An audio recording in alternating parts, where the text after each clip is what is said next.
If your Chevy Traverse won't turn over, it's usually a battery or starter issue, but let's find the real culprit. Statistically, over 70% of no-start situations on this platform are simply down to a weak or aging battery. Before you call a tow truck, let's go through the diagnostic flowchart to save you time and money. Start by checking for loose battery terminals and listen closely for any clicking sounds when you turn the key. Beyond the battery, a failed starter motor or a blown high-amp mega fuse are common Traverse failure points. If you have a push-button start, a dead key fob battery might be preventing the security system from disarming. If a jump start gets you running, your battery is the culprit. If it just clicks, the starter is likely dead. A new battery is a relatively cheap fix, but a professional starter replacement can exceed $400.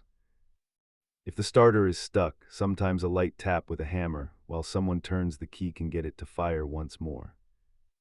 Keep a 10mm wrench and a portable jump box in your Traverse to avoid being stranded by these common issues.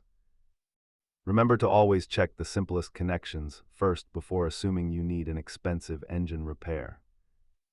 Fixing a no-start issue is all about logic. Subscribe for more DIY troubleshooting guides to keep your Chevy running.